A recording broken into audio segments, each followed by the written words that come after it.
Welcome to Salon Conversation. I'm Lisa Conway and I'll be your host. For many people, the salon is a space where they take time out for themselves. They chat with their stylist or therapist about anything and everything, and most importantly, they leave feeling refreshed and beautiful.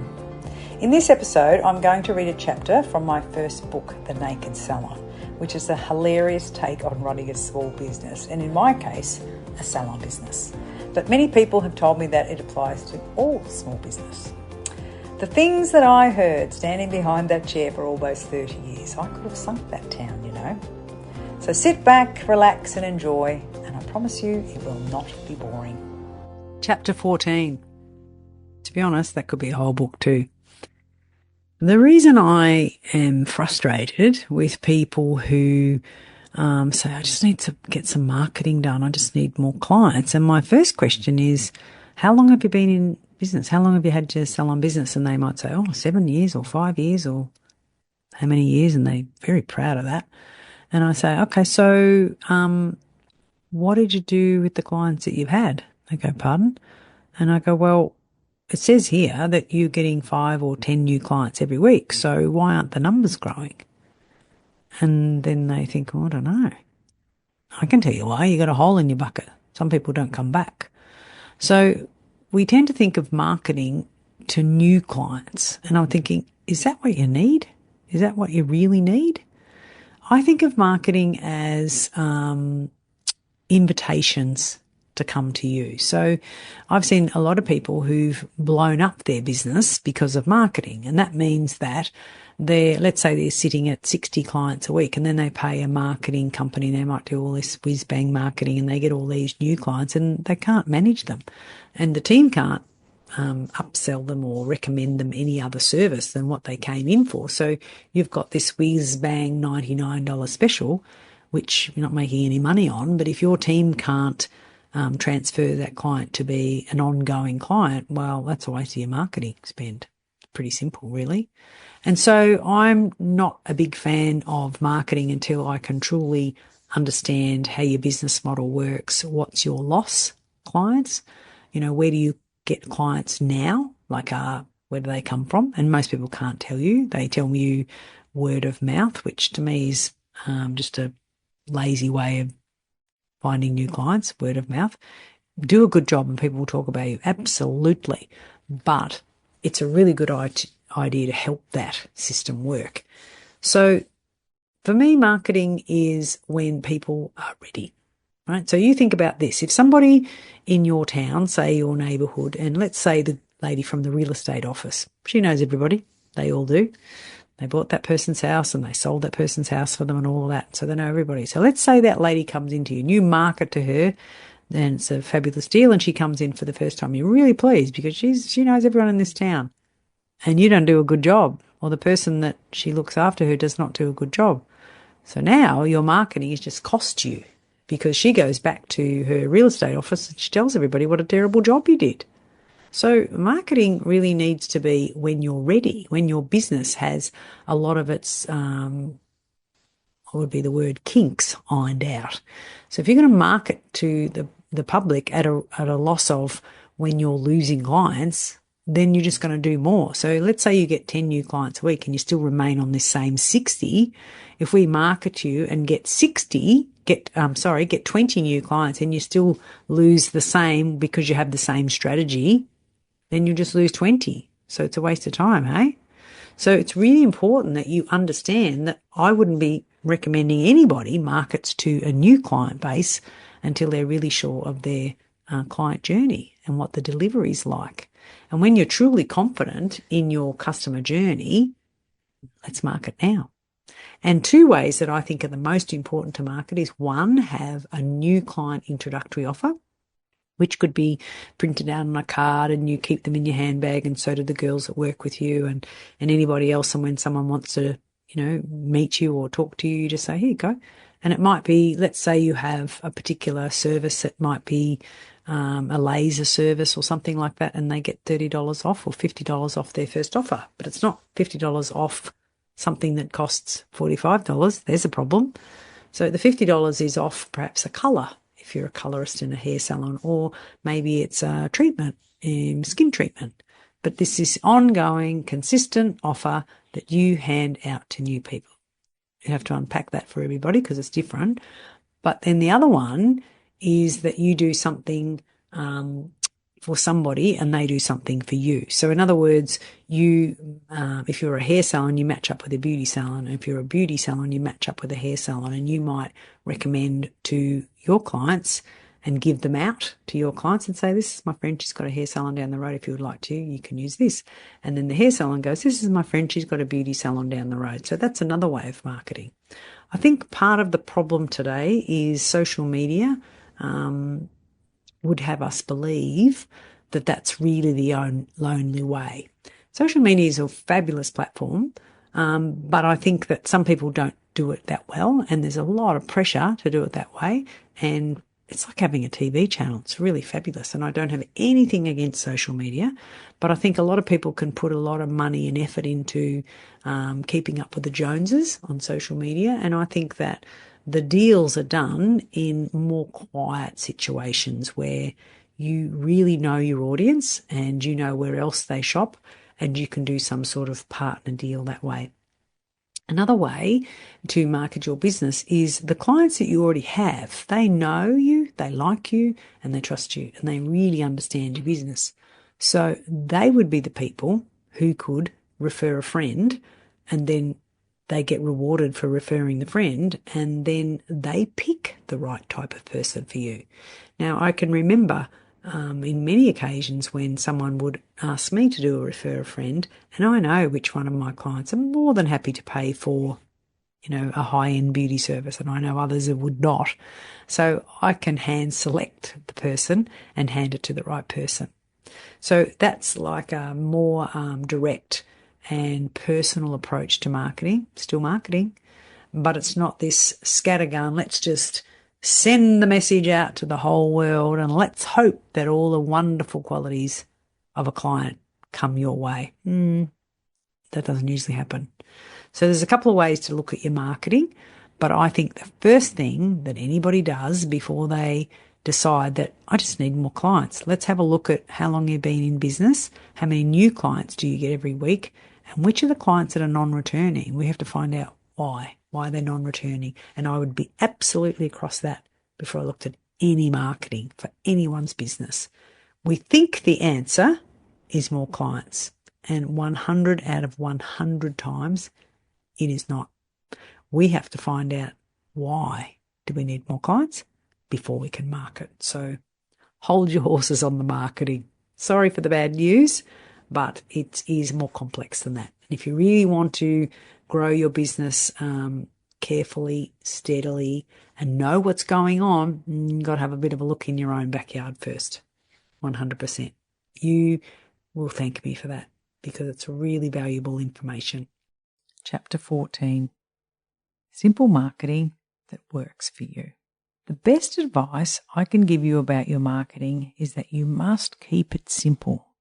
If you make it complicated, you will confuse your clients and your team, because your team are the ones who are going to be answering the inquiries. When your offer is confusing, then the excitement and energy that you wanted to deliver disappears.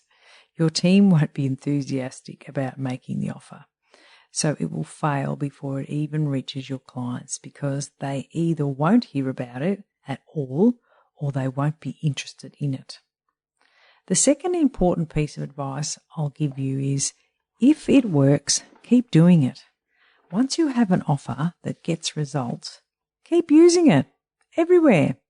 Even if you and your team are tired of it, your clients and prospects won't be. Sometimes you'll have a great offer that works really well for a letterbox drop, but not as a newspaper advertisement. Usually that's because the newspaper wasn't the right medium for your message. You've got your message right, but you're using the wrong media. Most of the salons I work with find they get better results using targeted local media delivery rather than broadcast media. Facebook, Instagram, they work. Some other online advertising, not so well. You can test, but Life is much easier if you just keep using the same offer. Find out where it works and keep doing it as long as it's bringing you results. This is another one of those things that you need to measure. For some reason, we think that we need to change things all the time. By all means, tweak it to get a better result. But changing anything just for the sake of change is really silly. The simplest way to look at your marketing is a way of informing the public consumer about your products or services. You are telling your business story everywhere, over and over. The world is full of messages and yours is just one. So keep repeating it. The more people will hear it. I call this the dog food theory. You met Muriel in the preface. She's my second dog and she only ever eats dry dog food and mince. My first dog was a black Labrador named Stella and she ate everything you gave her. I had Stella when we had the children. So when the children were growing up, she ate whatever the children didn't eat. Eventually Stella got old and died, as dogs do. This time I wanted a dog that didn't shed hair, so I got a schnoodle. That's a poodle cross schnauzer. I had no end of trouble getting her diet right. Table scraps either made her constipated or the reverse, and I can tell you that you don't feel very much like the master when you have to scoop up something sloppy in the park and gag all the way to the rubbish bin. If she stuck to dry dog food, there was not an issue. I had so much trouble getting my head around the idea that she could eat the same food every day. I love variety. I am a woman and I'm a hairdresser, so that's double the variety boxes ticked right there. I wanted to give my furry kid some variety too. Muriel's vet said, "You can learn this today the quick way or not. It's up to you. Your dog can eat dog food only, or you can be embarrassed in the dog park. It's your choice." Right. The dog ate the dry dog food and never complained. So why did I want to change something just for the sake of change? The same thing is true with marketing. If it's working, don't mess with it. So how do you communicate your offer? You want your team to be excited, that they want to tell everybody about your offer. So if your team doesn't understand the offer, you run the risk of it being a failure. This is not just costly, it's insane. A great way to kick off your campaign is to do a question and answer meeting with your whole team before you launch anything. Give everyone a copy of the promotion, explain where it is going to be displayed, and answer all questions with a yes or a no. Is this offer for existing clients? Yes or no? Can this offer be used on a Saturday? Yes or no? Can the client use this offer more than once? Yes or no? Can this offer be used after the expiry date? That's not a trick question. No and no. The clearer you are before you deliver it to the public, the greater your likelihood of success. Whatever promotion you're running, you should always prepare a question and answer sheet. This meeting will flush out any questions, so then you simply write them down on your Q&A sheet and ask everyone to sign off if they understand the details. I don't know too many people who read and sign documents without fully understanding them. Another great test of clarity is to run it past an 8-year-old boy. If an 8-year-old boy can understand what the offer is, then it is ready for the general public, and it will probably be successful. I used to have 2 8-year-old boys who were perfect for this, but now that Aaron and Jake are 23, although at the time of reading this book they're actually 29, I have to ask other people's boys to check the offer for me. How this works in practice. I often get asked for ideas for effective offers. Here are a few ideas to consider. If you are confident in what you do and you give away a service in order to win a long-term client. For example, If you know that you're really good at blow waving and you feel confident that if you gave away one blow wave service, your client might fall in love with you and your work and come back again and again. That's an excellent idea. One of my salons decided to put a sign up for that exact offer. The sign read, "Free blow wave, today only." This caught the eye of a lady and she walked in to ask about the offer. It turned out that she owned a restaurant across the road. These two women had run businesses in the same street for over 10 years, but she only came in because of the offer on the window. The hairdresser explained that she was filling a quiet spot in the hope of winning a long-term client. She gave away a service worth $45 that day, and the lady was impressed with the salon and she gained a new client. This client not only comes in for a regular weekly blow wave, she now has all of her services done there too. These women can also easily promote each other businesses. Everybody wins. If you display this offer in more than one place, you will get a wider response. The local gym, the florist, or even the dry cleaners might be all interested. Keeping it only to the front window of your salon is thinking too small. If you want big things, you need to think bigger.